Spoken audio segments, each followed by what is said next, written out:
dia, então, pessoal, a todos, a todas, a todos. Queria agradecer muitíssimo o convite para estar aqui com vocês.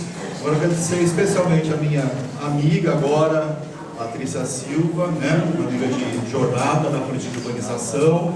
Eu sei que tem um coletivo forte, sei que a Leonete está envolvida nisso, Micheline, e tantas outras pessoas, né? Então, assim, acho que é muito importante no momento que a gente está vivendo no nosso país, né? A gente conseguir fazer um evento belíssimo, né? E importante nesse estado, assim como a gente ainda consegue resistir, né? E reafirmar o SUS, a potência que é o Sistema Único de Saúde, tá certo? Bom, enfim. Então, bom, já foi apresentado, né? Acho que eu começo falando, perguntando, né? Assim, para começar a pensar, tá? Só lembrar, quando tá X ali, é masculino, feminino, tá? Ou pessoas que não se identificam com um gênero, então o X tem sido utilizado por alguns de nós para dizer das diferentes configurações de gênero, tá bom? Vamos pensar, o que vocês têm pensado, né? Como é que vocês consideram quem é que é beneficiário ou beneficiária da saúde, do sistema de saúde, né? Quem é que se beneficia com a constituição de equipes multiprofissionais que trabalham de modo interdisciplinar ou transdisciplinar? Quem é que se beneficia da constituição e do fortalecimento de redes? Acho que, em primeiro lugar, a gente tem que ter clareza, né? Se vocês pensaram, na medida que eu fui questionando vocês, em algum segmento específico, por exemplo, quem se beneficia da saúde, né? Se vocês pensaram, usuário, né? Eu diria, sim, também, mas não só, né? Acho que a gente tem que começar a ter clareza, né, de quem se beneficia da saúde, quem se beneficia das equipes, né, e das redes, somos todos e todas nós, né? Não é só o usuário, não é só a equipe que trabalha no serviço, tá certo?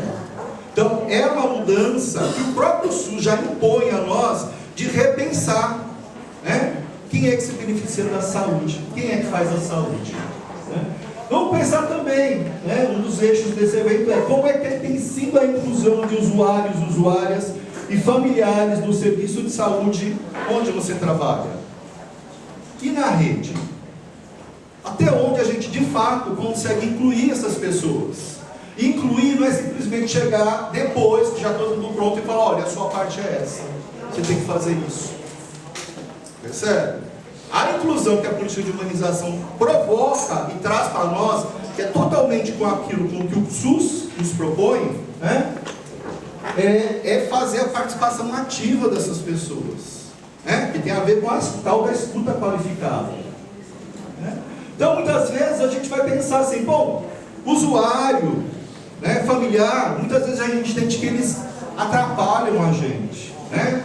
Vigiam. É muito frequente a gente escutar no serviço de saúde esse tipo de discurso, né? Eles vêm aqui incomodar, atrapalhar. Agora, pensa assim, se a gente não inclui essas pessoas, não é muito mais difícil depois, quando a gente, por exemplo, quer dar alta, ou quer fazer um encaminhamento, né? Por quê? Porque a gente até então não considerou que eles tinham que participar. Então veja como a partir de algumas práticas cotidianas a gente acaba excluindo as pessoas. E se queixando depois, mas a família não participa mesmo. O usuário não faz aquilo que eu mandei, né? E o mandei é justamente isso, é mandar o outro fazer. Como se o outro fosse escravo, né? Enfim. Vamos pensar outra coisa. Como é que a gente tem pensado a gestão, a função do gestor e da gestora na saúde?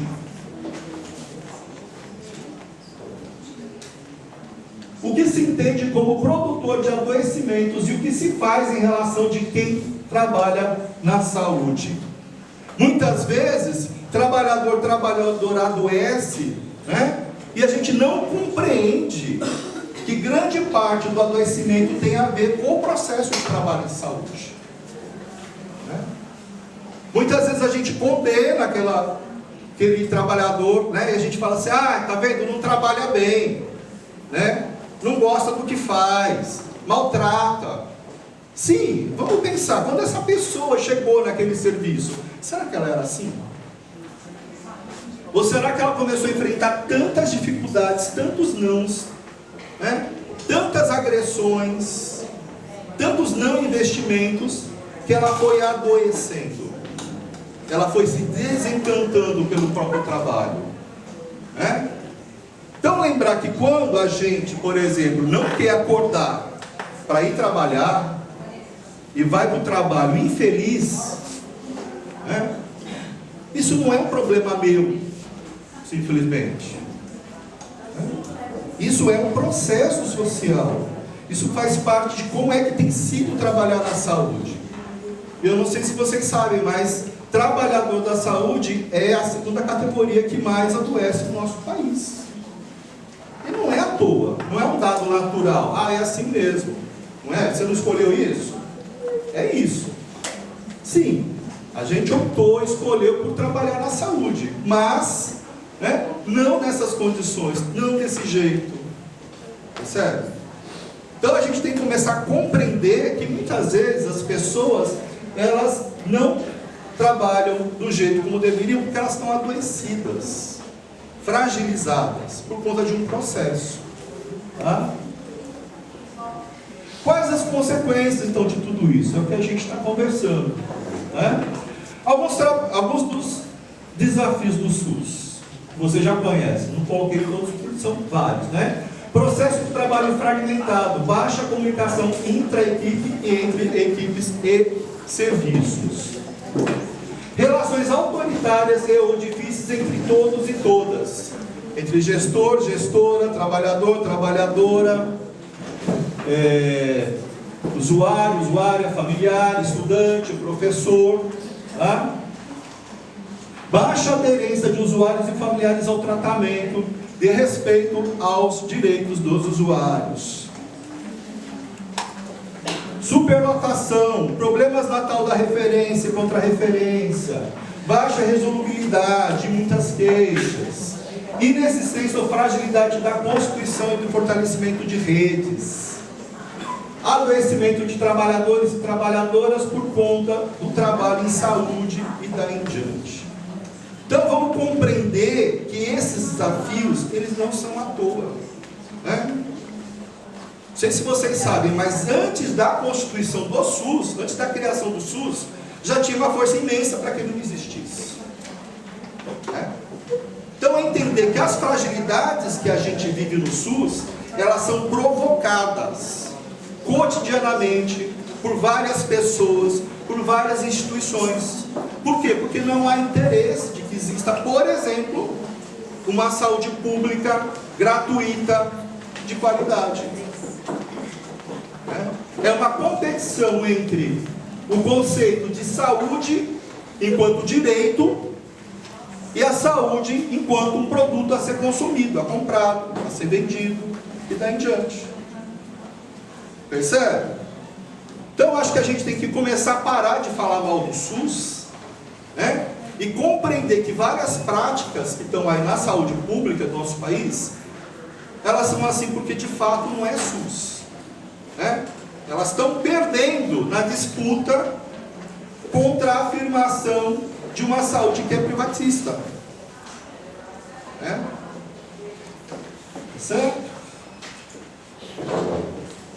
Outra coisa que eu gostaria que a gente pensasse, né? É muito comum ainda hoje em dia a gente pensar e ainda muitos colegas ensinarem que a gente faz saúde para o mundo, né? Se eu perguntasse para vocês, sim, você trabalha para quem? Né? Você fala, não, minha razão de ser trabalhar para o usuário. Eu diria assim, essa foi uma concepção e ainda é uma concepção muito forte. Mas a gente tem que começar a ressignificar isso, deslocar esse nosso entendimento. A gente trabalha, né, com a outra pessoa, não é para a outra pessoa. né? Quando a gente trabalha com uma outra pessoa, a gente de fato a inclui, né? E não é só uma mudancinha do termo, percebe? É radicalmente fazer mudanças no processo de trabalho, tá? Então estamos produzindo saúde junto com a outra pessoa, né? Aí eu vivi recentemente, né? Não sei se vocês sabem, mas teve um projeto, a AcolheSUS, né? No país e tudo mais, e lá em Alagoas, onde eu moro atualmente, né? Eu sou paulista, na verdade, mas estou morando em Alagoas já faz uns 7 anos. Eu fui numa das reuniões, né? Do grupo que estava responsável pela implantação do acolhimento num hospital de referência no interior do estado, né? E aí me chamou muita atenção, porque assim, muito pouca gente, né? E as pessoas chegando super atrasadas, saindo no meio e tudo mais. E aí eu tive uma sacada na hora e falei assim, gente, para que vocês estão fazendo esse projeto de acolhimento? Né? O que vai melhorar? Para que vai melhorar esse projeto de acolhimento aqui?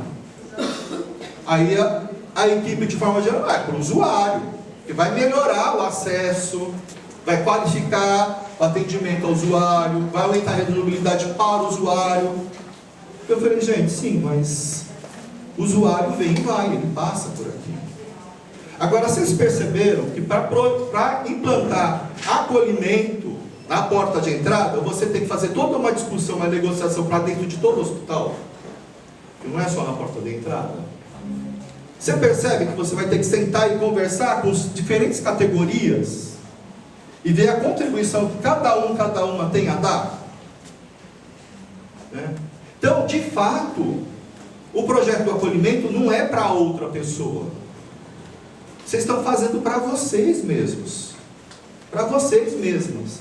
Porque tem vocês que vão continuar aqui.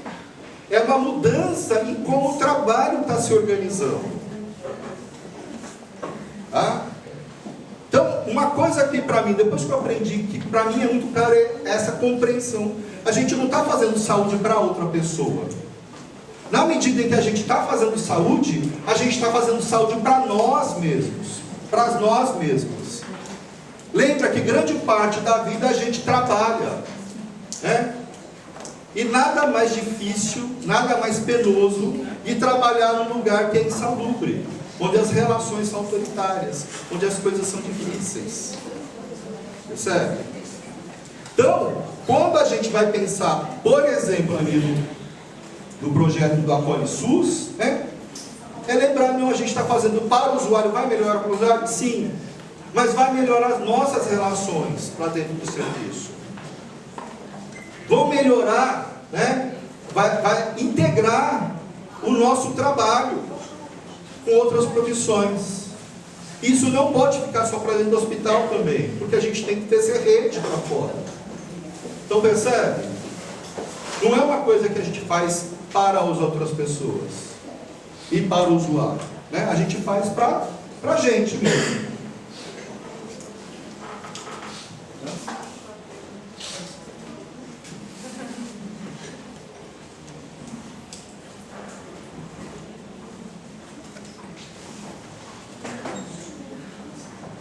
Tudo bem até aí? Tem gente acordado ainda? Então, por exemplo, a gente tem que tecer redes para a continuidade do cuidado, né? Para a resolubilidade dos problemas da saúde, porque geralmente a gente fala de tecer rede para isso, né? Para a continuidade do cuidado e para a resolubilidade dos problemas de saúde do usuário, né? Mas a gente também tece rede para fortalecer o nosso trabalho em saúde, né? Para diminuir o nosso sofrimento decorrente de trabalhar, né? Então a gente enfrenta, quando a gente constitui rede, a gente enfrenta ativamente a fragmentação do processo de trabalho, a solidão, certo? A alienação que está posta ainda hoje no processo de trabalho, certo? Então a gente tece rede também para isso. Eita. Bom, a gente vai incluir usuários, familiares e comunidade para que participem ativamente dos PTS, Projetos Terapêuticos Singulares, e Projetos de Saúde Coletiva. Mas não é só isso. A gente não faz essa inclusão só para isso. A gente também os inclui para fortalecer a luta pela melhoria das condições de trabalho, pela valorização de trabalhadores e trabalhadoras, gestores e gestores. Por que isso? Porque na medida em que a gente inclui essas pessoas e consegue começar a constituir e fortalecer, por exemplo, conselhos de saúde, né? Um conselho gestor na unidade, seja na atenção básica, seja na atenção especializada, né? Se de fato essa instância ela trabalha como deve trabalhar, né? Ela começa a fazer uma participação e começa a colaborar na melhoria daquele serviço. Então é muito importante a gente ter clareza disso. Achei muito interessante, muito importante a presença dos colegas, né, dos conselhos aqui, porque isso é imprescindível para a gente. Não é à toa, por exemplo, que participação e controle social não estão na 80-80. Originalmente estavam, era para ter entrado, mas é uma coisa tão potente que ela foi excluída.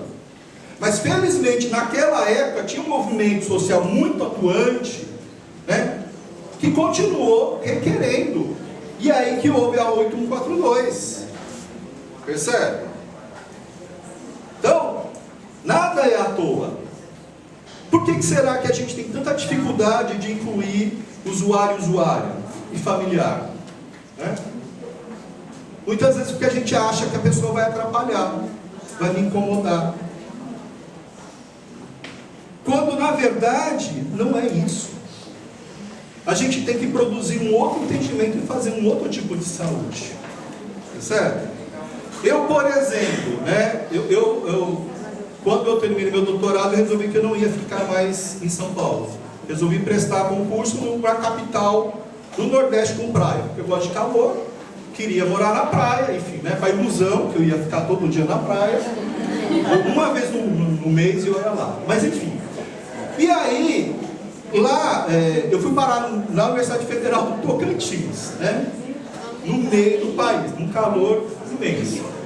E lá tinha uma residência multiprofissional, onde eu fui professor. E uma das coisas que a gente combinou como tarefa obrigatória da residência é: vocês vão identificar, eles estavam nas USFs, vocês vão identificar na USF, onde vocês estão como residentes, se tem um conselho gestor da unidade. Se tem, vocês vão ajudar a potencializar esse conselho. Se não tem, vocês vão ajudar a criar. E a história sempre se repetia assim, né? Nas unidades de saúde. Ah, não, mas a gente já trabalha demais, né? Vai ser mais uma coisa para a gente fazer. Ah, o usuário não tem tempo. Ah, não tem ninguém da gestão que quer. Então isso é o que a gente ouviu os residentes falando. A gente falou assim, sim, será que essas pessoas sabem o que é de fato um conselho de saúde? Para que ela serve? Como é que funciona? Né? E a gente começou do básico, né? Trabalhando na educação permanente de saúde. Estamos disponibilizando um material, o pessoal da residência, eles e elas estudando, e aí começaram a fazer roda com os trabalhadores, trabalhadoras, gestores, gestoras, usuários, explicando o beabá. O que é um conselho? Para que serve?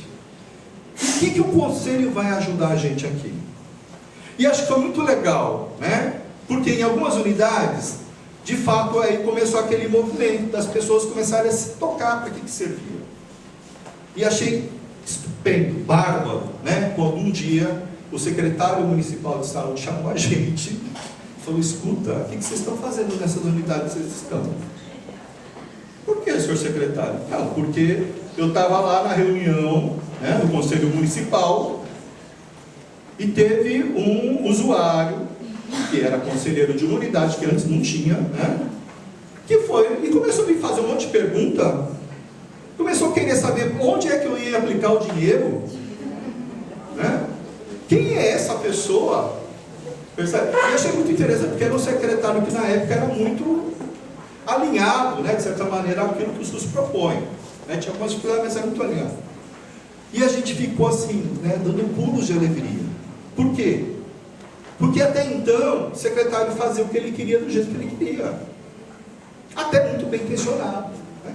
Mas aí, com esses questionamentos lá, né, na reunião do conselho, o secretário teve que repensar. E o usuário falou assim, olha, nessa unidade onde eu estou, que eu represento aqui, está faltando isso, aquilo, a gente está com um problema não sei o quê. Começou a listar coisas. E aí começou a se rediscutir o que era a prioridade de investimento no município. Olha só que legal. Né? E aí a unidade começou a perceber da importância também, concretamente, desse conselho. Né? Um outro exemplo que eu trago foi agora recentemente já em Alagoas, no município de Maceió, inclusive, que tem um conselho também muito atuante numa USF. E aí o que acontece? Eles iam tirar alguns médicos dessa unidade de saúde. E por conta da mobilização e da força desse conselho, não conseguiram tirar. Então vejam, inclusão de usuário é em todos os momentos, gente. E se vocês não têm onde vocês trabalham, eu acho que com muito carinho e muita seriedade vocês deveriam começar a pensar nisso, em como fomentar, porque faz muita diferença, né? É muito importante. É assim como a gente vai ajudar a fortalecer a democracia, tá certo? Então, a presença de usuários, familiares e comunidade vão ajudar também a gente na quantidade de profissionais que trabalham nas unidades, na qualidade da atenção e da gestão do nosso trabalho, tá? Vai ajudar com que haja de fato educação permanente nos serviços de saúde, tá? Também pode ajudar a gente na discussão de salários, benefícios e tudo mais. Não deve ser, não pode ser mais uma luta solitária. Tem que ser uma luta solidária, né? Outra coisa muito presente, quando eu perguntei lá atrás, sim, como é que a gente tem pensado a gestão, função de gestor, gestora na saúde? Né? Geralmente, é alguém o quê? Que pensa, decide e manda. É isso? Os gestores, as gestoras têm sido formadas desse jeito, para trabalhar dentro daquilo que é chamado do paradigma da administração clássica, não é isso? Da administração científica. Então, gestor é quem pensa, planeja, decide e manda os outros. E os outros, se são obedientes, sabem, não querem perder o emprego, não querem ser deslocados para outro local, abaixa a cabeça e obedece. É aquela máxima, manda quem pode, obedece quem tem juízo. Então a gente está propondo e provocando para que se mude esse tipo de gestão. Por quê? Porque ela é autoritária, ela produz sofrimento, e não é só em você que trabalha no serviço, produz sofrimento também para quem está na gestão, né? A gente não pode esquecer disso também. Então a produção de sofrimento é para todo mundo ali, tá? Por outro lado, cria o quê? Uma infantilização da trabalhadora, por exemplo. Como se ela não conseguisse pensar. Cria dependência. Se gestor não manda, eu não faço. Porque se eu fizer, ai de mim. Olha que processo infantilizador e que causa dependência e trava o trabalho em saúde, que é totalmente incoerente com o que o próprio gestor quer, não é isso? Mas vamos lembrar que é assim como a gente tem aprendido, quem não está na gestão, a entender que o gestor tem que ser assim, e quem está na gestão aprendendo que é assim que se faz gestão. Esse tipo de modo de pensar e de agir cria também descompromisso, que é isso que eu falei, olha, só faço se mandar, porque se não mandar, então a gente vai se deixando de se comprometer com as coisas. Vai criando também estratégias de reafirmação de que se é sujeito ativo, pensante, desejante. O que é isso? Porque é assim, se eu viro para você, como gestor, eu falo assim, você vai fazer isso. Né? Você pode baixar a cabeça e fazer. Mas você também pode fazer várias coisas para sabotar aquilo. Né? Isso não tem a ver só com gestor e gestora. Pensa lá, quando você era criança, seu pai e sua mãe. Né? Ou mesmo depois, adolescente. Faça isso, faça aquilo que é o melhor para você. Você fazia? Muitas vezes não. Você fala assim, é meu pai, é minha mãe, mas na minha vida mundo eu. Não é? Eu vou me ferrar, mas eu vou fazer do jeito que eu quero. Isso não é rebeldia, simplesmente. Do ponto de vista psíquico, isso é uma afirmação de que a gente é sujeito, que a gente é capaz de decidir e arcar com as consequências do que a gente faz. Percebe? Então, esse modo de gestão também faz muito disso. Gestor planeja, né? Pensa, planeja e manda.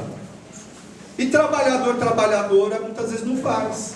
E não é porque não entendeu, não é porque não entende que é importante, inclusive para si mesmo. Né? É porque tem outro lado, que é o lado pulsante, desejante de vida, de não se submeter. Por quê? Porque ninguém é escravo de ninguém, ou não deveria ser. Percebe? Isso a gente faz não é de sacanagem, né? Isso a gente faz por quê? Porque a gente é ser humano, né? A gente não é máquina. Percebe? Então, o que a gente quer? Esse entendimento de que gestor e gestora é fundamental. Ninguém está dizendo que não é fundamental. Mas a gente precisa de gestor e gestora que coordena e articula para que o trabalho se dê de maneira democrática, corresponsabilizada, com resolvibilidade e satisfação. Isso vai coproduzir protagonismo e autonomia. Vai produzindo saúde para todo mundo, inclusive para o próprio gestor. Né? Aí eu fico lembrando, eu sempre lembro quando eu falo dessa coisa de gestão, uma vez que eu coordenei um curso para gestor da saúde. E aí, um dia, depois que eu falei sobre gestão participativa e cogestão nesse curso, né, teve um aluno que falou para mim, professor, o senhor percebeu que eu não saio mais das suas aulas? Que eu chego aqui e consigo ficar durante todo o período, que era um período da manhã, né? Dentro da aula, prestando atenção, participando e tudo mais. E eu falei assim, olha, na verdade eu não percebi, né? Eu sei que você de vez em quando sai e tudo mais. Eu falei, pois é, depois que o senhor começou a me falar de um outro modo de pensar gestão, eu falei assim, é meio maluco isso, né? Mas vou experimentar, né? De fazer roda e começar a discutir com as pessoas, né? Não começar eu para pensar e eu resolver todos os problemas do hospital, que era gestor de um hospital. Comecei a chamar as gerências, né? E em vez de chegar para o gerente, faça isso, faça aquilo, resolva tal problema, eu começar a abrir escuta e começar a entender e escutar o que eles tinham a dizer também. Como é que eles achavam que podiam ajudar na resolução dos problemas? Ele falou, no começo o povo achou que eu tinha enlouquecido, né? Como assim, doutor? O senhor que é o gestor, o senhor tem que mandar, não é isso? Ele falou, não, olha, eu estou tentando buscar que vocês participem, eu sei que vocês têm coisas a contribuir e tudo mais. Então, devagarinho, esses gestores que estranhavam começaram a estranhar menos. Certo? Quando surgiu um problema na porta de entrada lá, uma briga entre usuário, familiar e trabalhador, ele chegou como diretor do hospital, ele chegou e falou assim, eu peguei e botei umas cadeiras ali, vamos sentar todos nós aqui para conversar sobre essa história. Né? Isso assim, né? Gestor, diretor do hospital. Bota umas cadeirinhas e senta de igual para todo mundo. E ele falou quanto isso foi mudando. Ele fala, então, antes, eu não conseguia dormir. Eu não conseguia almoçar. Eu não tinha mais final de semana. Por quê? Porque tudo no hospital ligavam para mim. Que só acontecia se eu mudasse. Ele fala, depois que eu comecei a abrir, comecei a fazer uma gestão mais participativa e democrática, eu vi que eu continuava gestor. Tão importante, ou até mais importante que antes. Só que agora, eu durmo, eu como, eu tenho final de semana, eu posso ir ao banheiro, tranquilo, eu posso vir aqui no curso e ficar, prestar atenção e tudo mais. Por quê? Porque a gente aprendeu lá no hospital, né, que várias outras pessoas também têm capacidade de resolver, inclusive o usuário, né? Então a gente deixou de fazer esse confronto, começou a trabalhar dentro de uma outra perspectiva.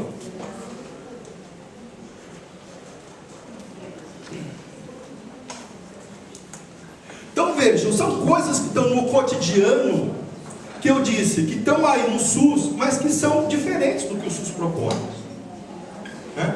Nossa busca aqui é efetivar o SUS. Não tem como a gente fazer isso se a gente não fizer mudanças, tá? Então a gente já sabe que tudo isso tem que mudar. Isso é o quê, né? O que precisa mudar? Esse monte de coisa. Algumas das coisas eu listei lá atrás, não é isso? Agora, a nossa pergunta é: como é que temos feito para que essas coisas mudem, né? Quando surge problema, como é que a gente lida com eles, né? Isso tem muito a ver, né, com o que a Organização Mundial de Saúde traz, por exemplo, com o conceito de educação interprofissional, né? A OMS vai falar que a educação interprofissional ocorre quando duas ou mais profissões aprendem sobre os outros, com os outros e entre si para a efetiva colaboração e melhoria dos resultados na saúde. E vai trazer também o conceito de prática colaborativa na atenção à saúde, dizendo que ela ocorre quando profissionais da saúde de diferentes áreas prestam serviços com base na integralidade da saúde, envolvendo os pacientes e suas famílias, cuidadores e comunidades para atenção à saúde da mais alta qualidade em todos os níveis da rede de serviços, né? São conceitos. Agora, como é que a gente tem operado com esses conceitos? Como é que a gente tem feito educação permanente em saúde, né? Muitas vezes com palestra, muitas vezes, né, com reprodução de conteúdo, quando na verdade o que a educação permanente em saúde propõe não é isso, né? É, por exemplo, o uso de metodologias ativas, é, por exemplo, a inclusão das pessoas no processo do próprio ensinar, do próprio fazer, tal como propõem esses conceitos, né? Mas em geral, o que tem ocorrido quando acontecem problemas no nosso cotidiano da saúde? A gente fala assim: ah, a gente já fez de tudo para essa pessoa mudar, essa pessoa que é o problema, né? A gente já fez tudo para essa situação mudar, mas não mudou. A gente fala: ah, não sou eu, é o outro, é a outra pessoa que tem que resolver mudar, né? Eu já fiz a minha parte, o outro que não faz a parte dele, tá? Veja como tem aí toda uma coisa, né, o tal do jogo do empurra e a culpabilização da outra pessoa, né? A gente continua fragmentando e trabalhando fragmentado e fortalecendo a fragmentação. Fala assim: é assim mesmo, não tem jeito, sempre foi assim e vai continuar desse jeito, né? Veja, em todas essas falas a gente vê o quê? Um reducionismo, uma naturalização. Naturalização é assim, quando a gente acha que as coisas são assim mesmo, né? Como se elas não tivessem sido produzidas num tempo histórico e social, né? A gente dá as coisas como dadas. Ah, é desse jeito, fulano é assim mesmo, como se elas fossem sempre assim, né? Uma visão fatalista: ah, não tem jeito, é isso mesmo, né? Pessimista. Então, uma fragmentação, a culpabilização e também a desresponsabilização, né? Imagino que não seja diferente do que acontece nos lugares onde vocês trabalham. Talvez até algumas de vocês pensem dessa maneira, continuam lidando com a vida desse jeito no trabalho, tá? Agora, é necessário a gente transformar isso, desnaturalizar. Então, quando eu disse, por exemplo, daquela trabalhadora que não trabalha bem, que é agressiva, é tentar entender que aquilo é um processo. Então não é para desculpar, né? Não é para tirar a culpa de ninguém, né? Mas também não é para achar que é coitadinho, coitadinha. Percebe? Mas é entender que é um processo. E como é que a gente vai fazer para mudar esse processo? Tá? A gente tem que então estranhar as coisas que são fenômenos cotidianos. Se a gente acha e sabe que estão erradas, vamos começar a pensar como é que a gente vai fazer para mudar isso. Então isso tem a ver com o processo de estranhamento, tá? De chegar no mesmo espaço e estranhar, falar assim, mas será que tem que ser assim mesmo? Por que é assim? Por que será que não muda? Tá? Então, interpretar e analisar de maneira diferente fatos, fenômenos e acontecimentos. Mas muitas vezes, tal como eu coloquei, né, no slide anterior, a gente reduz, cristaliza, a gente produz sentido por vezes simples, fragmentado, como se fosse uma verdade absoluta. E a gente age a partir disso. Percebe? Então, quando a gente faz isso, a gente ajuda ativamente a manter as coisas do jeito que estão. Né? Aquilo que a gente tanto se queixa e gostaria que mudasse, a gente acaba de alguma maneira ajudando a reproduzir.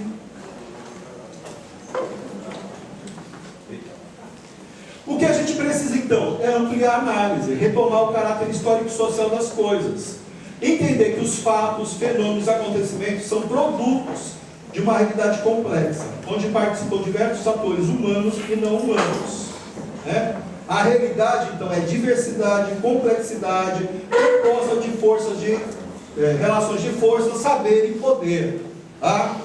Então, quando a gente vai, por exemplo, nas unidades, vou pôr, né, na unidade básica de saúde, e tem aquele monte de salinha e não tem espaço para reunião direito, né? Não tem um espaço onde a gente possa fazer atendimento de família, né? Olha só como isso conforma, dá forma no nosso trabalho, né? Quando a gente acha que a salinha é minha e o outro não pode usar, olha como eu estou fragmentando. E a própria unidade produz essa fragmentação, percebe? E dificulta o nosso trabalho em equipe. Veja que eu estou falando, não é que não tenha saídas, mas é pensar como é que a gente está também produzindo prédios, espaços, que não produzem democracia, que não produzem um trabalho em equipe, não produzem espaços de inclusão de usuário, familiar e comunidade. Tá? Bom, então é lembrar que a realidade é socialmente construída, né? A vida não está pronta, gente, né? E muitas vezes a gente lida como se fosse, como se estivesse pronta, tá?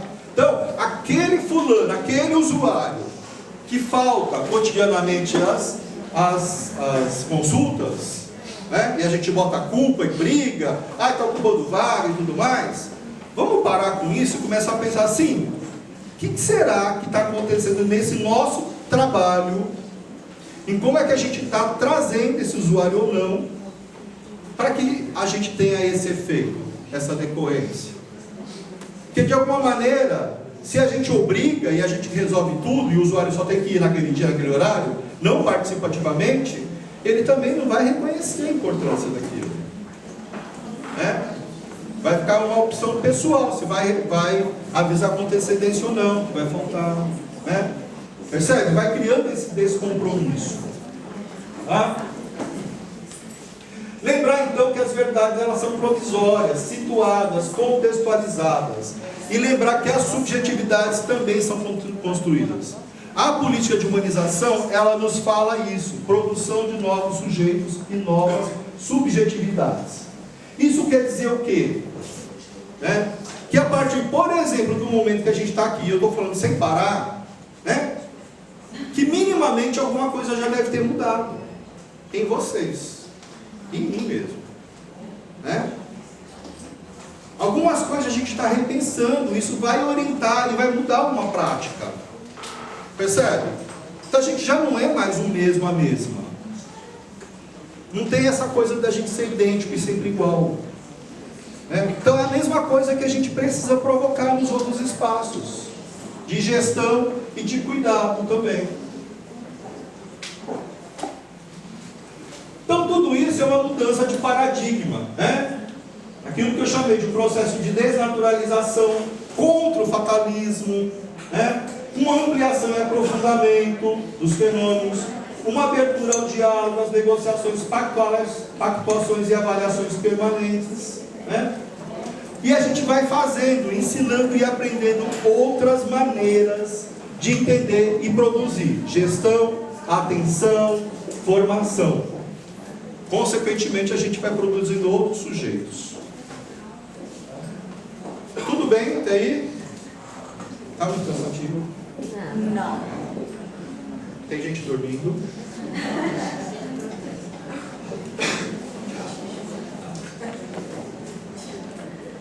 Bom, então, a proposta é que a gente saia das prescrições e vá para as análises, diálogos e negociações juntos e juntas. É isso que propõe a humanização da saúde, né? E aí que entra finalmente a tal da PNH, Humaniza SUS, né? Tem que lembrar então, como eu já disse, que o SUS é uma reforma incompleta na saúde, né? Em pleno curso de mudança. É uma luta. Estão em disputas diferentes formas de organização do sistema. Como é que se trabalha na saúde? Quem trabalha na saúde? Então, algumas coisas que eu já falei com vocês, para a gente repensar isso. Outra coisa que eu tenho trazido muito, se vocês pararem de pensar, né, humanização, assim como vários outros termos, eles são polissêmicos. O que é isso? Tem vários sentidos, né? E esses vários sentidos vão orientar práticas diferentes. E as consequências vão ser diferentes para as pessoas, todas elas envolvidas.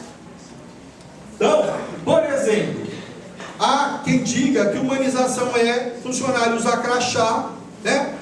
Dizer bom dia, pois não, se pode ser útil, né? Isso é humanização da saúde, né? Pintar parede e colocar planta, né? Para tornar o ambiente humanizado. Então disse que isso é humanização da saúde, né? Comemorar datas festivas, aniversário de usuário, né? Aniversário de profissional, aniversário do hospital, sei lá o quê. Dar brindes e fazer concurso de mostras e talentos.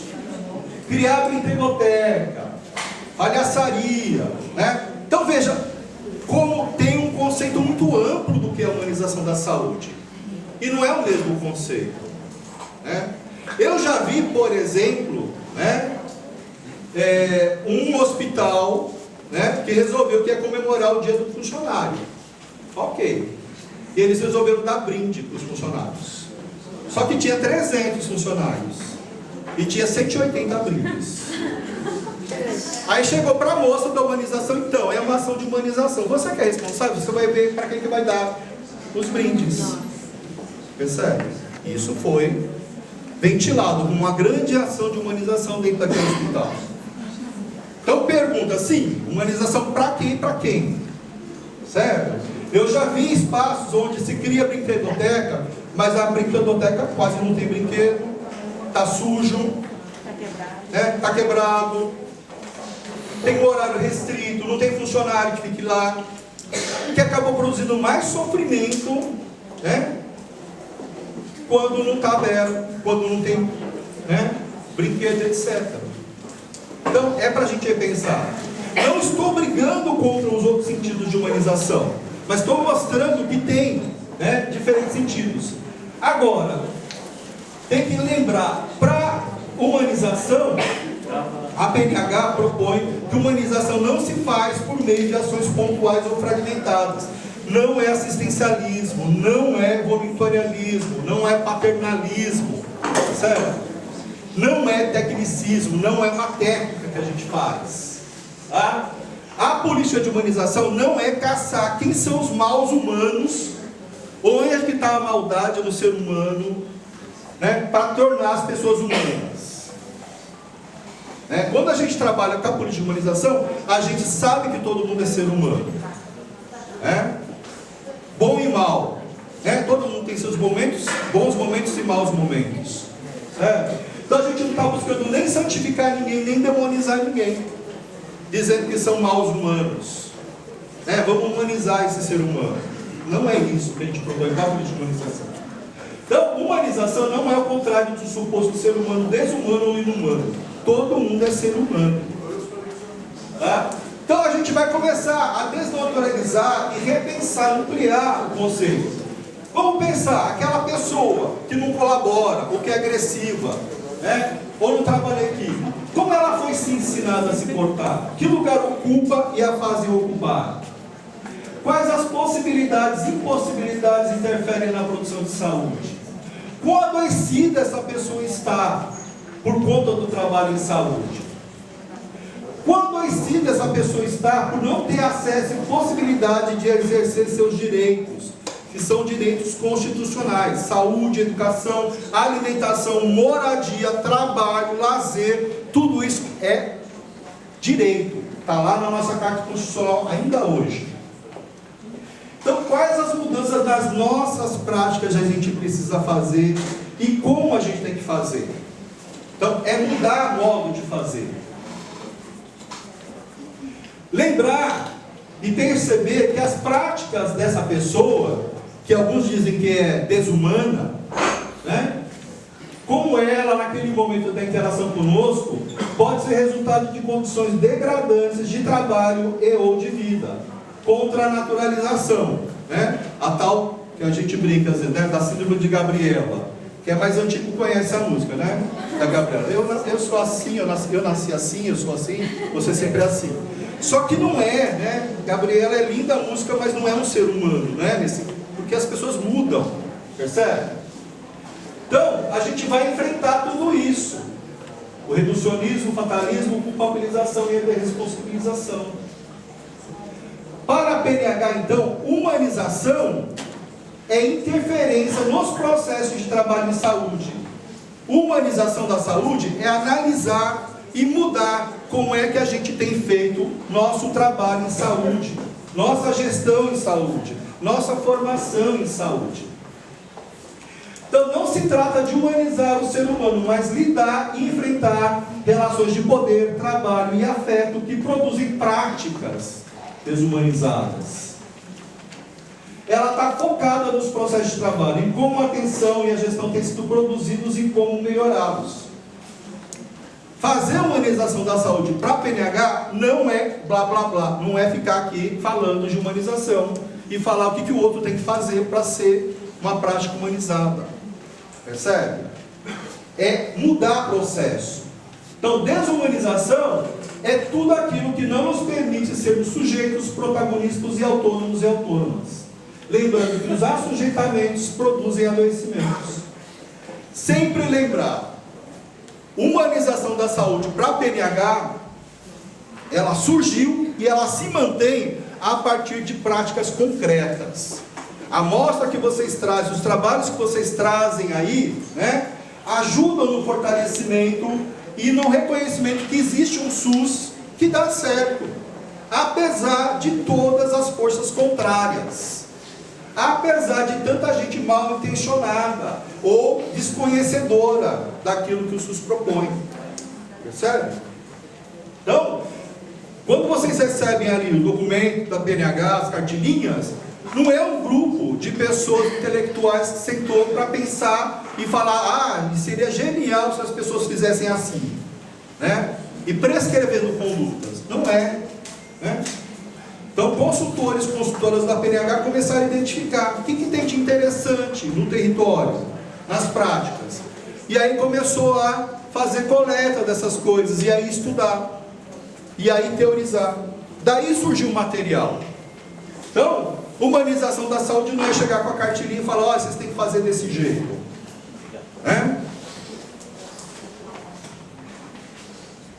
A PNH tem 3 princípios: a transversalidade, defesa e protagonismo da autonomia e a indissociabilidade entre atenção e gestão. A transversalidade, primeiro princípio, é o que? Ampliação e aumento da capacidade de comunicação, produzindo relações de saber e poder mais horizontais, menos autoritárias.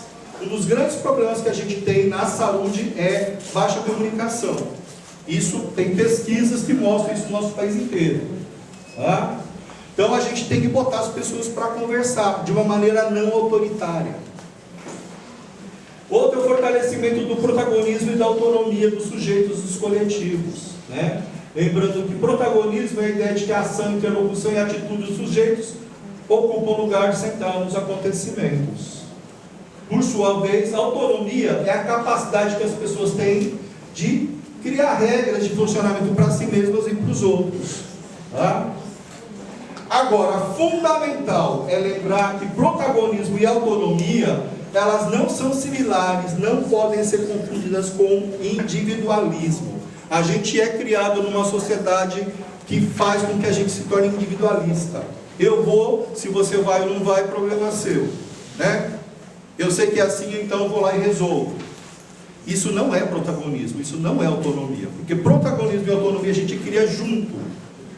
Tem a ver com pacto social, tem a ver com o processo democrático inclusivo das pessoas, né? Concretizar então esses princípios da política de humanização vai ajudar a gente a superar os principais desafios da saúde. Tá? Tem que lembrar então que saúde é a nossa possibilidade de criação e invenção de estratégias para situações que poderiam levar ao adoecimento. A saúde não está pronta, né? Isso tem a ver com a noção de normalização, de norma, de criar novas normas de vida, não é isso? O adoecimento ocorre então quando uma pessoa imobiliza-se diante dos obstáculos da vida, se torna impossibilitada de criar novas normas para lidar com a vida. Isso que nos diz é o Canguilhem, né? E o trabalho é produtor de sofrimento e desgaste quando é burocratizado, quando ele é fragmentado e centralizado. E o trabalho é produtor de vida quando ele é inventivo, participativo e corresponsabilizado. Lembre, a gente está buscando instaurar outras maneiras de compreender e fazer nosso trabalho. E lembrar, a gente não é máquina, né? A gente é ser pulsante, desejante, tem os afetos incluídos. E a indissociabilidade entre as partes de gestão e de atenção à saúde, né, vai dizer o quê? Que a gente, quando trabalha na saúde, a gente está fazendo gestão. Você, quando escolhe o modo como você vai trabalhar, você sabe que tem que atender 15 pessoas, por exemplo. O modo como você vai atender é você que faz a sua gestão. Então você também é gestor do seu trabalho. Percebe? E aí, a gente não nega a especificidade de cada trabalho, de cada profissão. Quando a gente fala isso, que cada um faz gestão, a gente não está dizendo que gestor não é importante. É importante. Mas é reconhecer que a gente também faz gestão do trabalho. Certo? Questione então a cisão de quem pensa e quem executa o trabalho na saúde.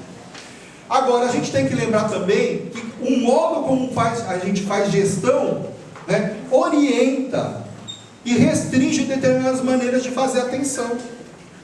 Então o gestor, quando decide modos de fazer, ele também está decidindo como é que vai ser o atendimento, obviamente, né? Então fazer gestão também é produzir e cuidar da saúde. Ok? Esses são os princípios. E para mim, e para muitos e muitas de nós, o fundamental da política, que tem a ver com o modo de fazer, é o método, né? Que é o chamado método da tríplice inclusão. Por que tríplice inclusão? Porque tem que incluir 3 coisas. Os sujeitos, todos os sujeitos. Então, usuário, gestor, trabalhador. Lembra do exemplo que eu dei do diretor do hospital? Fez essa inclusão, né? Chamou familiar também. Mas não só isso. Ele trouxe o quê? Para conversar, a perturbação, a diferença, para fazer gestão do conflito. Muitas vezes a gente aprende desde pequenininho que, se tem uma discordância, deixa para lá, né? Por que você vai ser chato? Né? Não vai resolver, né? Só vai criar mais problema. Gente, se a gente faz isso, olha só como a gente está ajudando a fazer com que aquele problema permaneça, que aquele problema se fortaleça. Então, uma grande arte que é trabalhar a humanização da saúde é botar as pessoas de fato para conversar sobre as suas diferenças. E não é uma coisa de convencimento, quem é que está com a razão. É saber que todo mundo tem a sua compreensão, todo mundo tem ali seu desejo de melhoria, de mudança. E como é que a gente vai pactuar e negociar então isso? Que é um pouco o que a gente faz no PTS, por exemplo. Não existe PTS que não inclua usuário. Incluir usuário, inclusive, para discutir qual é o diagnóstico, quais são as condutas, quem vai fazer o quê, se concorda ou não concorda. Percebe? É uma mudança? É uma mudança. Então, só dá para a gente fazer a humanização da saúde dessa maneira. A gente vai identificar quais são os problemas. E esses problemas, para a gente que trabalha com humanização da saúde alinhada à PNH, esses problemas são os nossos desafios. É aí que a gente tem que trabalhar. Então, para isso a gente vai criar, identificar quais são as ações para superar. E a gente tem dito assim, que a apoiadora da humanização existe para identificar e articular para resolver esses problemas. Então não é para deixar o problema de lado. O Serafim, não sei se vocês conhecem o Serafim Santos, eu achei muito engraçado quando ele falou assim, problemas, apoiador, adorando os problemas. Porque é a razão da gente existir. Então se existe um GTH que não inclui problema, que não traz as pessoas para conversar de igual para igual, para fazer gestão também, não é GTH. Se a gente faz roda, onde não se permite que a fala circule, e que as diferenças sejam colocadas ali, com cuidado, com respeito, e que seja negociado algo de comum, então a gente não está fazendo roda tal como a PNH propõe. A gente está fazendo outra coisa. A gente está fazendo exercício de poder, por exemplo. Percebe? Então, essa é a mudança. Então, a gente tem utilizado a roda como método.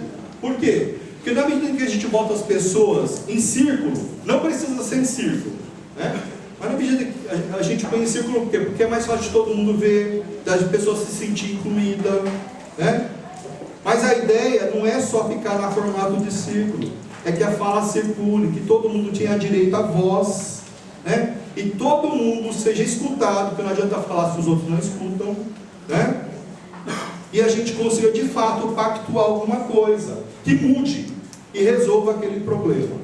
Que o problema não está localizado em uma pessoa, assim como a solução também não está por conta de uma ou duas pessoas apenas.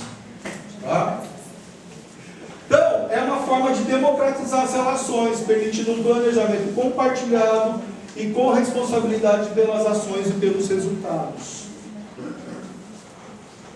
Aí, eu vou passar, mas eu trouxe um exemplo. Essa apresentação eu não falei para as pessoas, mas está disponível, depois a Patrícia pode compartilhar com todo mundo, tá? Eu coloquei ali um videozinho curtinho, acho que são 3 minutos,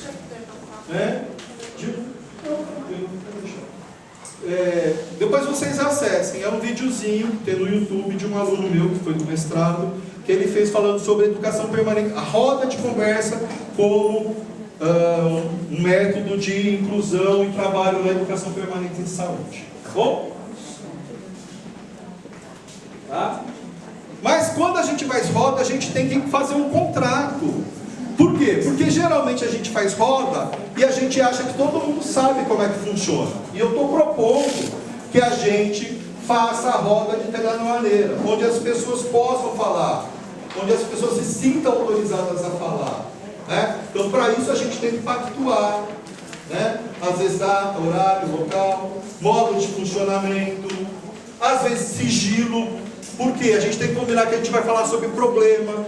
Então, a gente não está ali na roda para malhar as pessoas, malhar a instituição, mas às vezes a gente tem que falar dos problemas, com cuidado ético. Então nada autoriza as pessoas que estão na roda de chegar lá fora e falar, olha, fulana falou mal de você lá. Isso acontece, infelizmente. Mas se a gente pactua, é uma maneira da gente lidar com essa perversão. Ou esse não entendimento? Percebe? Então é importante? É importante, fundamental. Né?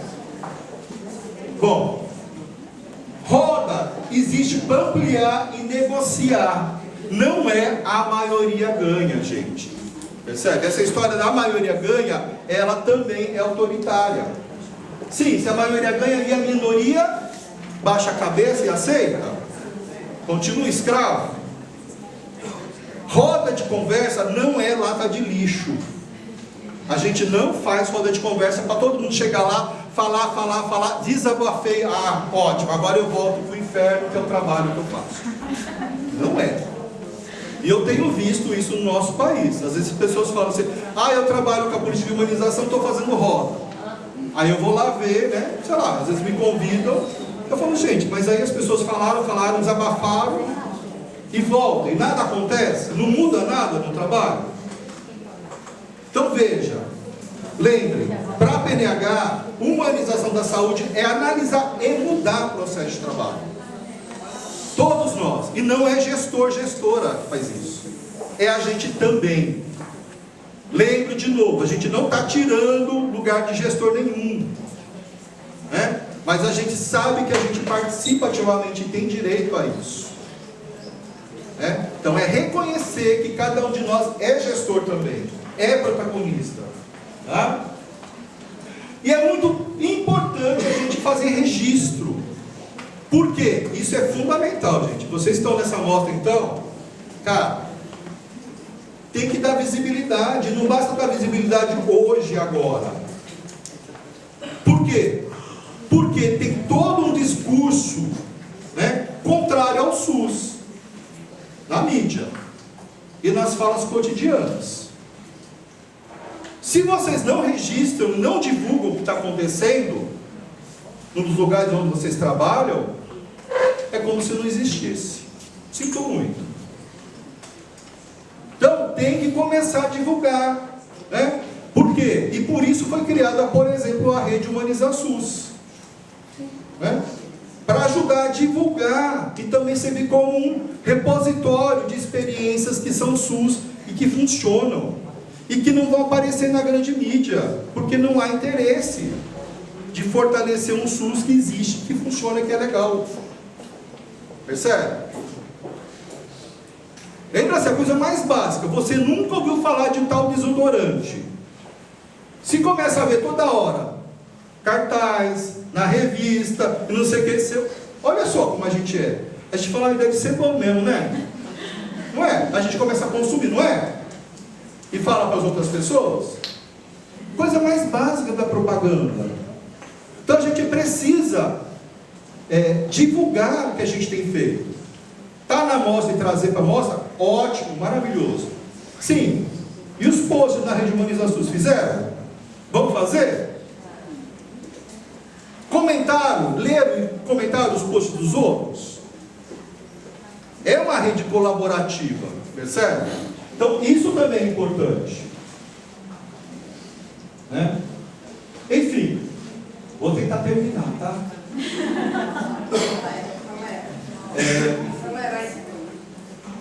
Tem que lembrar então que a gente é rede. A gente sempre fica esperando que o gestor faça, que o outro serviço faça. Mas não existe rede, né? A rede é frágil. Sim. O que a gente tem feito para que essa rede exista? Mas não é minha competência. Sim, mas dentro do serviço, a gente minimamente está conseguindo conversar com os colegas? Minimamente está conseguindo conversar com os usuários? A gente está fazendo contato com aquela unidade onde a gente precisa encaminhar, em vez de simplesmente fazer o papelzinho da referência? Isso é tecer rede também. Percebe? Fala, gente, mas é muito trabalho. Pensa no quanto trabalho vocês estão deixando de produzir quando vocês começam a tecer rede. A gente olha no imediatismo, mas a médio e a longo prazo, isso muda. Vai facilitar nosso próprio trabalho. Tá? Aqui são as diretrizes. Não vou falar, nem vou ler, né? Acho que todo mundo já deve conhecer. Se não conhece, tem aí no material de vocês. Os dispositivos, alguns deles, não todos, Tá? Agora, muito importante, vocês podem escolher qualquer dispositivo alinhado a qualquer diretriz. Vou lá falar da classificação de risco, por exemplo, que está alinhada à diretriz acolhimento. Se vocês trabalharem com o método proposto pela NH, método da tríplice inclusão, quando vocês vão classificar risco e fazer acolhimento, automaticamente vocês estão trabalhando o direito dos usuários, automaticamente vocês estão valorizando o trabalho em saúde e o trabalhadora da saúde, automaticamente vocês estão fazendo uma gestão mais participativa e democrática, e daí em diante. Então, por isso que é importante, fundamental, vocês perceberem, né? O fundamental da PNH não são as diretrizes ou os dispositivos. O fundamental da PNH é o método, que vai fazer com que os princípios que ela traz se efetuem, que tem tudo a ver com a efetivação do próprio SUS. Percebe? Então, se faz PTS e inclui, negocia, pactua, traz as diferenças, vocês estão fazendo tudo junto. Estão tecendo um trabalho em equipe interdisciplinar, estão fazendo participação dos usuários, estão defendendo os direitos dos usuários e valorizando ao mesmo tempo o trabalho de vocês. Quem vocês são como profissional, como gestor, como gestora, como trabalhadora, e daí em diante. Percebe? Então, a PNH não trabalha com prescrições, apesar de reconhecer que elas também têm certa importância. É sempre uma experimentação pautada no compromisso ético, negociado e responsabilizado politicamente.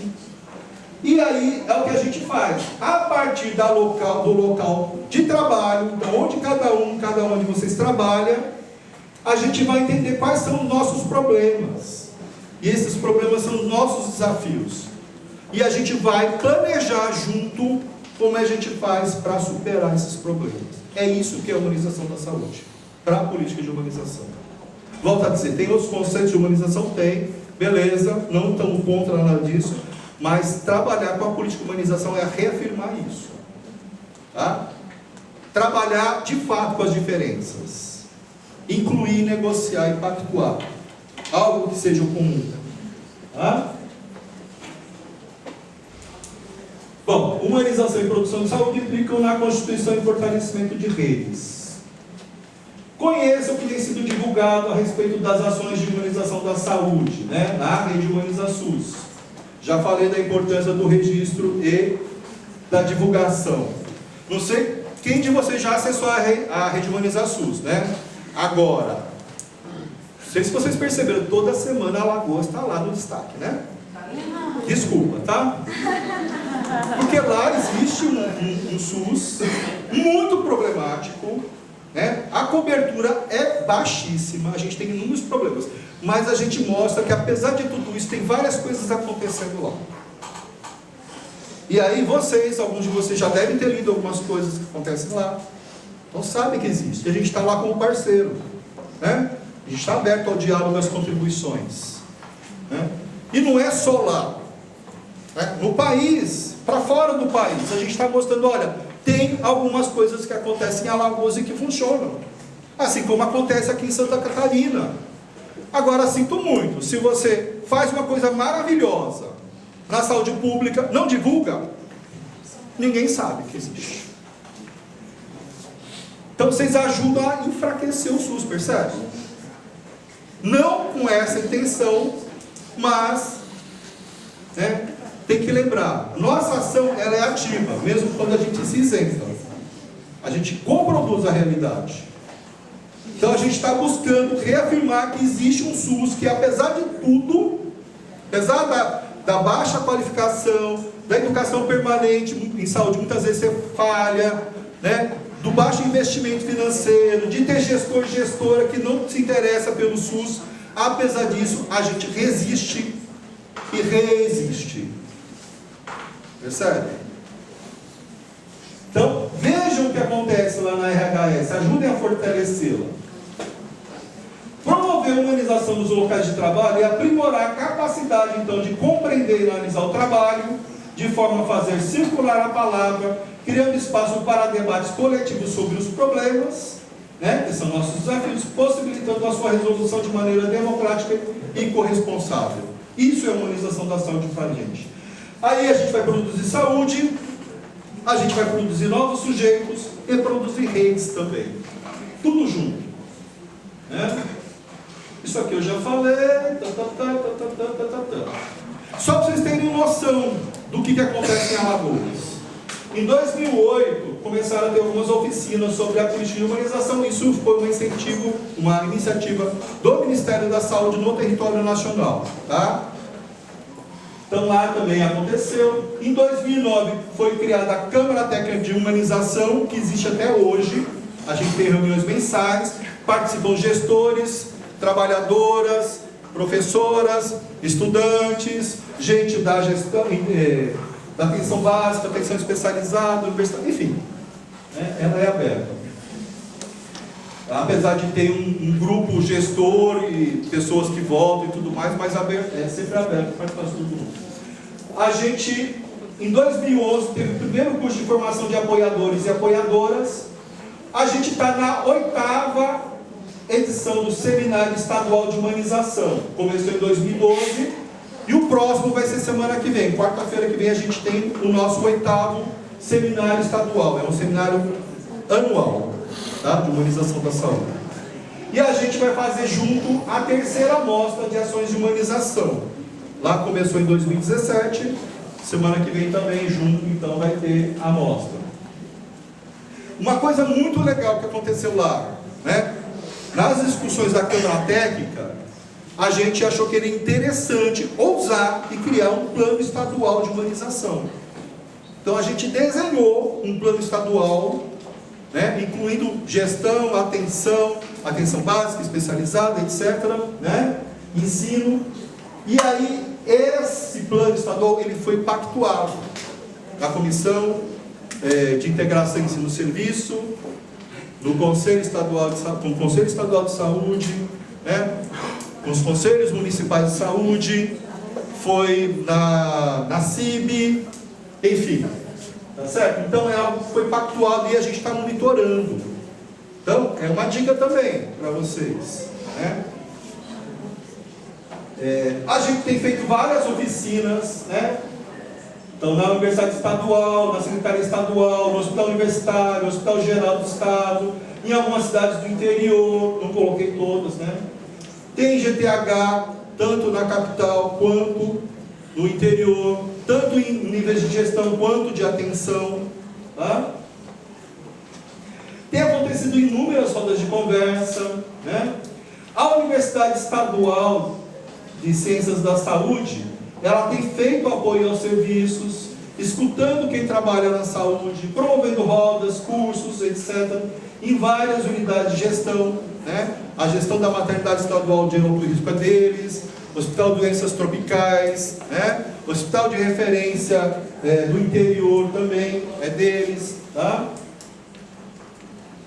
Já aconteceram vários cursos presenciais de apoiadores, né? E também, o que é legal, a Secretaria Estadual criou uma plataforma de educação em saúde à distância. Então, é uma outra maneira da gente atingir quem mora longe, que geralmente, infelizmente, muitas vezes os cursos são centrados na capital, que impede com que no interior as pessoas tenham acesso.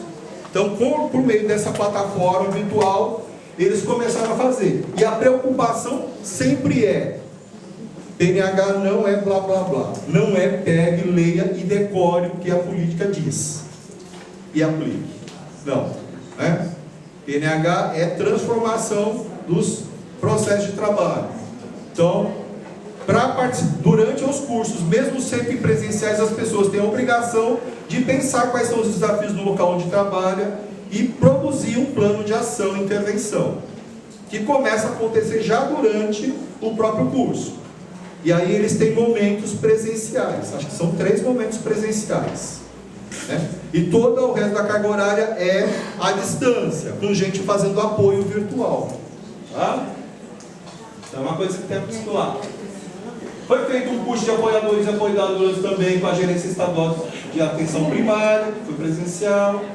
Um projeto que eu achei muito legal, chamado Sapatinho de Bebê, né? Uma dentista que trabalha na unidade básica de saúde, que começa a fazer roda com as gestantes e começa a falar sobre saúde bucal, né? Tudo que implica saúde bucal, e também as mulheres, acho que só tem mulher, infelizmente, lá nesse grupo, né? Então as gestantes e tudo mais, tecendo, fazendo sapatinho e se presenteando, enfim. Tá? A gente tem também aulas na graduação e na pós-graduação, né? Eu, como vocês sabem, sou professor, então na graduação eu tenho trabalhado isso, e no mestrado, sou professor do mestrado em ensino na saúde. Então lá eu tenho uma disciplina chamada Humanização da Informação em Saúde, na Federal de Alagoas. Tá? E tem a gente fez uma pesquisa e tem um grupo de estudos de humanização da saúde. São apenas algumas das coisas que acontecem lá. Já foram identificadas mais de 100 ações entre 2008 e 2019, que possuíam como principal norteador a PNH e que obtiveram abrangência e cobertura em diversos serviços e instituições em municípios de Alagoas. Né? É muito interessante porque a pesquisa mostrou que os processos formativos de humanização à saúde ocorreram de forma diversificada com diferentes apresentações. Né? A PNH foi destacada como espaço de formação e como instrumento de modificação das práticas, né? E o legal, né? Notou-se uma indissociabilidade entre os processos formativos e as práticas de humanização da saúde. Em todas as ações desenvolvidas, os conceitos e sentidos de humanização presentes foram aqueles alinhados ao que propõe a política de humanização. Certo? Então, acontecem outras ações de humanização não alinhadas à política? Certamente acontece, né? Mas grande parte delas, por conta de como a gente tem conseguido fazer apoio, né? E não sou eu, né? A gente foi constituindo e ajudando a fazer apoio em diferentes serviços, instituições e tudo mais. Difícil, desafiador, mas a gente está vendo que acontece, que é possível, né? Eu diria a vocês, quando eu cheguei lá em 2012 para trabalhar com a PNH em Alagoas, né? Eu não imaginava a quantidade de coisas e o quanto muitas práticas poderiam mudar, né? A gente, no nosso cotidiano, a gente sempre olha as dificuldades, como foi dito aqui no começo, né? Mas agora, passado alguns poucos anos, a gente vê o quanto melhorou a formação e as práticas em alguns lugares. Está lindo, maravilhoso? Não. Por quê? Porque é sempre um desafio, né? É uma luta constante, percebe? É possível? É possível, né? Então, novamente, cutucando vocês, olhem lá na RHS, né? Quanta coisa tem acontecido em Alagoas, que é um estado extremamente desigual, tá? Os indicadores lá são terríveis, mas tem um movimento acontecendo. Então, a médio e a longo prazo, a gente espera que as coisas sejam bem melhores. Bom, várias coisas então que a gente tem que superar. Trabalhar com o conceito ampliado de saúde, trabalhar com as pessoas em vez de para, as pessoas ou apesar das outras pessoas, superar a concepção individualista, privatista na formação, né? Muitas vezes, por exemplo, as pessoas saem, estão aqui, por exemplo, sim, e o que isso reverte para o local onde vocês trabalham? Quantas vezes vocês saíram para um curso e aquilo ficou para vocês com um diplominha que vocês guardam para vocês? E que não há uma discussão no serviço, isso não muda, não melhora o serviço de saúde. Gente, é SUS, né? É dinheiro público. Então não é uma coisa para vocês. É para vocês também. Mas isso tem que reverter para o local onde vocês trabalham. Não dá mais para a gente continuar achando que é isso. Ah, eu saio, eu vou, às vezes nem vou, né? Eu me inscrevo e vou para o shopping. Vou para a praia, né? É um compromisso, certo? Outro desafio, realização de educação permanente em saúde nas instituições, criar momentos formativos não dependentes da gestão superior. Aí a gente tem na PNH, por exemplo, o Programa de Formação em Saúde e Trabalho, não sei se vocês conhecem, mas tem ali, tem material inclusive. Conselho gestor pautando formação, metas e condições de trabalho. Já falei para você da importância, então o conselho gestor também ajuda a gente nisso. A intervenção sendo a base, o meio e o fim das ações formativas. Então, ações formativas que não sejam mero depósito de informações. Tá? Reunião como espaço de cuidado de formação. Tá? Lembra, a gente não é máquina. Então, as reuniões, elas não devem servir mais para ser lugar de assédio, de briga, de queixa e de manda quem pode, obedece quem tem juízo. Reunião tem que ser espaço de discussão coletiva. Vamos propor o uso do método da roda nas nossas reuniões. Né? Um planejamento participativo e corresponsabilizado, uso de indicadores para planejamento, monitoramento e avaliação, e agir em vez de simplesmente criticar ou esperar. Né? Então não dá para a gente continuar só nessa queixa. Né? E continuar fazendo o que a gente sempre faz. Lembra, a humanização da saúde para nós é análise, ampliação do grau de compreensão das coisas e fazer intervenção, mudar as coisas.